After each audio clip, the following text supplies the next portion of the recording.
오늘은 2020년의 마지막 날입니다. 이 코로나19로 인해서 이 시민들의 삶 가운데 1년을 잃어버린 것 같다라는 이야기들도 나오고 있는데요.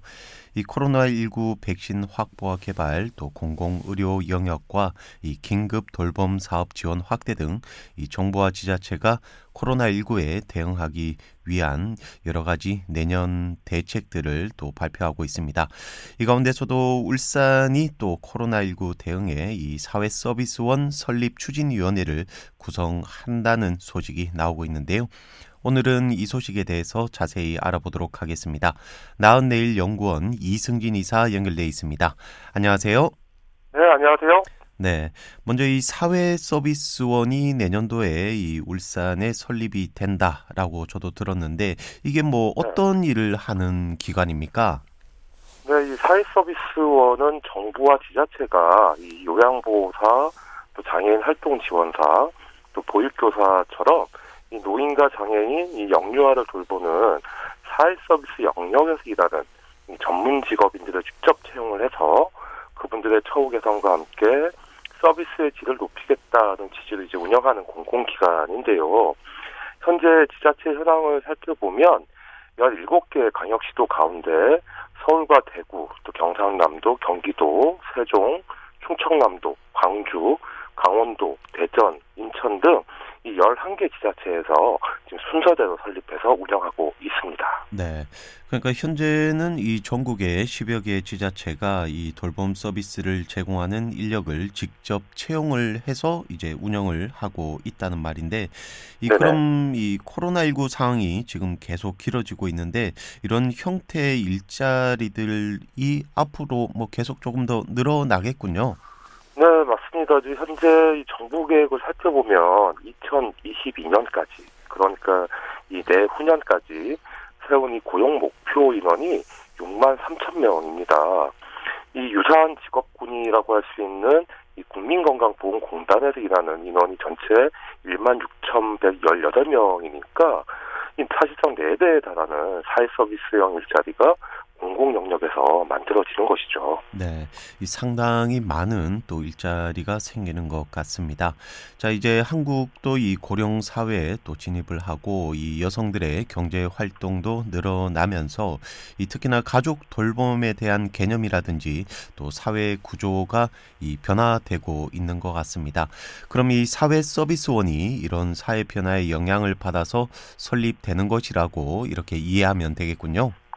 네, 그렇습니다. 예전에는 주로 이 남성들이 경제 활동을 하면서 가장으로서의 의무가 부여됐고요. 또 여성들은 이제 가족들을 돌보는 이제 보조자 역할로 인식이 돼 왔었는데요. 아이들뿐만 아니라 이 노인과 장애인이 있는 가정에서는 여성들의 돌봄 역할이 더 강조되면서 이에 따른 고충이 크기도 했고요. 실제 이 관련 정부 부처의 명칭도 여성가족부라고 쓰고 있는데 이렇게 정부 부처 명칭에서부터 특정한 성별을 가진 사람들에게 이 가족 돌봄의 역할을 부여하거나 강제하는 것은 이 전 근대적인 사고 방식이기 때문에 하루빨리 개선해야 할 필요가 있고 또 사회서비스원이 그에 따른 이 중요한 역할을 해야 하는 것이죠. 네. 이제 이렇게 가족 돌봄의 역할이 이 비단 가족에만 한정되는 것이 아니라 정부와 지자체의 이런 사회 서비스 영역에서도 상당히 높은 비중을 차지하게 됐는데요. 또 이렇게 성평등 정책이나 일가정 양립 정책들이 활발하게 또 마련되고 있는 것 같습니다. 자, 그런데 이런 실제 그 요양 사업이라든지 어린이집 사업 같은 경우는 민간에서 주도를 많이 하고 있잖아요. 뭐 네네. 어떻나요? 말씀처럼 이 요양사업이나 보육사업은 이 역대 정부들이 이 저출생 고령화 사회에 대응하기 위해서 이 각종 사업과 예산을 계속 확대해 왔는데요. 이 공공기관의 인프라와 인력으로는 감당할 수 없기 때문에 이 민간 사업자들이 대거 진출할 수 있도록 개방하면서 여러 가지 문제와 또 부작용이 나타나고 있는 게 현실입니다. 네. 올해 울산에서도 뭐 이른바 복지센터라고 불리는 이 장기 요양 시설에서 서비스 일수와 횟수를 늘리거나 또 인력 배치 기준을 위반하거나 또 인력을 추가 배치할 때 필요한 가산 기준을 위반해서 청구하는 수법으로 한 1억 원에 가까운 돈을 이게 빼돌렸는데요. 이거 법대로 해도 이 업무정지 124일과 50만 원의 과태료 처분이 고작이었습니다. 네. 근데 제가 제보 받기로는 더 많은 불법 행위와 부정 수급이 있는 것으로 보이지만 확인된 것만 그 정도 수준이었고요. 어린이집 영역은 더 심각해서 올해 이제 울산 지역에서 발생한 어린이집 아동학대만 7건입니다. 또 제가 중소상인 단체 이사로도 활동하고 있지 않습니까? 네. 그런데 식재료를 납품하는 사업자들 제보에 따르면 아이들이 매일 먹는 밥값에서 상당한 이제 금액이 딴 주머니로 흘러가는 정황들이 이제 포착되고 있는데 아이들 밥값을 빼돌려서 결국은 자신들의 배를 불리고 있는 거죠. 이런 문제들은 족벌 경영 체제에서 더 빈번하게 나타나고 있는데요. 이 두 가지 사업만 놓고 봐도 이 민간에서 운영하는 사업자들 가운데 일부 또는 상당수가 돌봄 사업을 도버리 수단으로만 생각하고 있다는 게 이제 드러나는 것 같고요. 또 이 사회복지사와 보육교사 자격증이 남발되면서 이런 문제들이 더 심각해지기도 했습니다. 네. 아무래도 민간이 주도를 하고 또 지자체가 감독하는 수준에만 머물기 때문에 이런 부작용들이 많이 발생하는 것 같은데요. 자, 그렇다면 이 울산시가 이런 사회 서비스원을 설립하고 직접 운영하게 되면 이런 문제들은 좀 개선이 될까요? 네, 사실 이 모든 사회 서비스를 공공기관이 운영한다고 해서 서비스의 질이 높아지고 이용자들의 만족도가 높아지느냐 하면 그렇게 단정 짓기는 좀 어렵습니다. 네. 대개 이제 민간 사업자들의 전문성과 효율성이 더 효과적일 때가 많거든요. 특히 사회복지 영역은 그런 경향성이 더 크게 나타나는데 정부와 지자체가 사회복지 법인이나 또 비영리 민간단체를 통해서 위탁 사업으로 많이 운영하는 것도 이제 그런 이유고요. 네.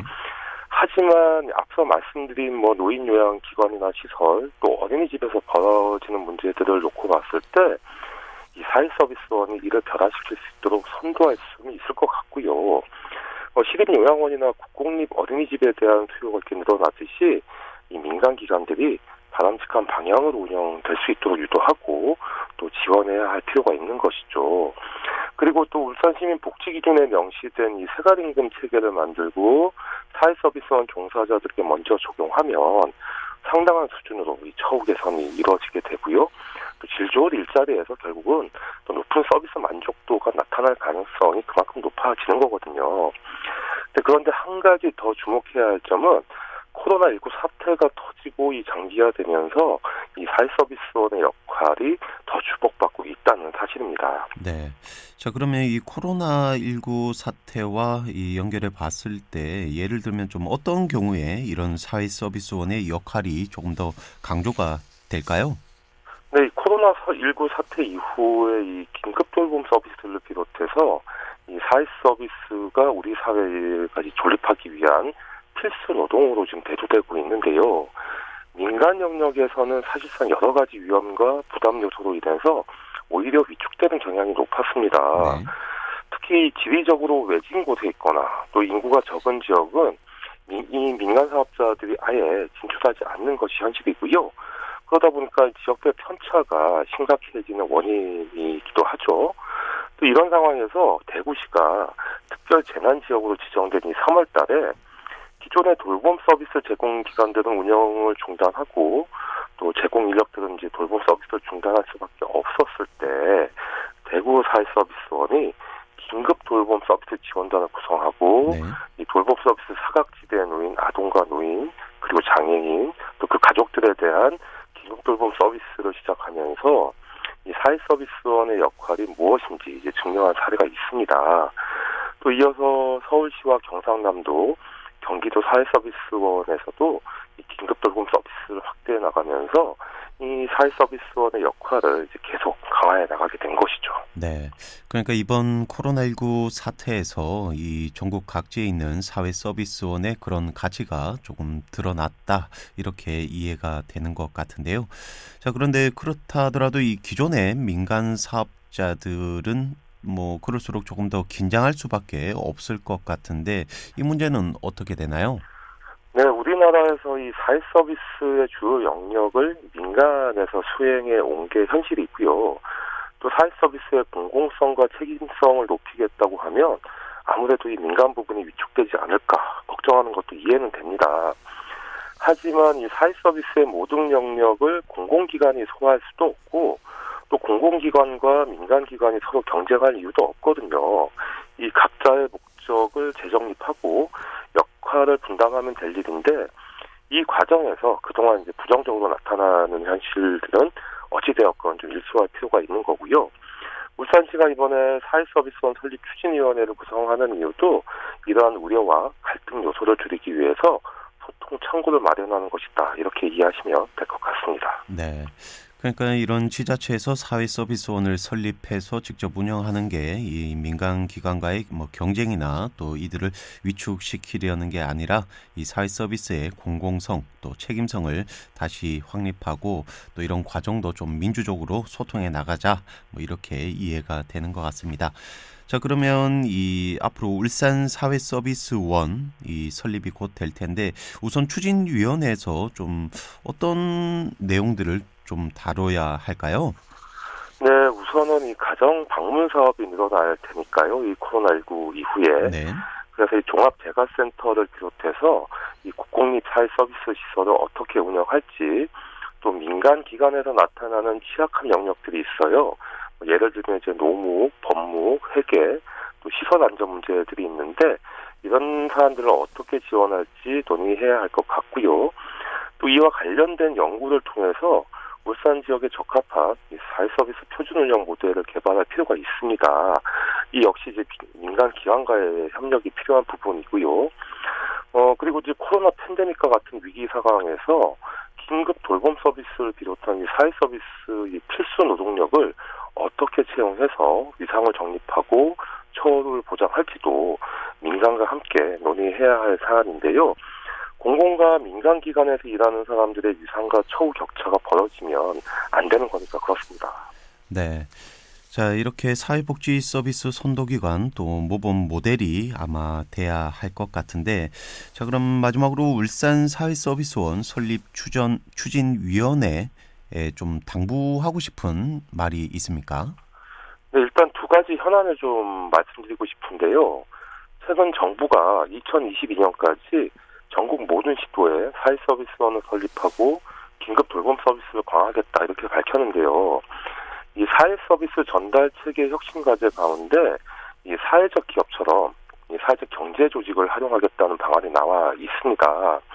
이를 통해서 주거와 복지, 또 건강 영역 통합 서비스를 제공하고 또 농촌에서는 이제 농협 요양 기관을 신설하는 방안도 추진하겠다고 밝혔기 때문에 지역에 적합한 아이디어들을 서로 논의하면 좋을 것 같고요. 또 하나는 정부가 각 시도 사회서비스원을 중심으로 긴급돌봄 지원단을 설치해서 취약계층 상황에 맞는 이 돌봄 서비스를 제공하고 돌봄 공백 발생이 우려되는 사회복지시설과 의료기관에 이 대체 인력을 지원하기로 했는데요. 울산 같은 경우는 현재 이제 설계 타당성 연구 용역이 마무리되고 또 설립 추진위원회를 가동한다 하더라도 올해 안에 개원하는 것이 쉽지 않아 보이거든요.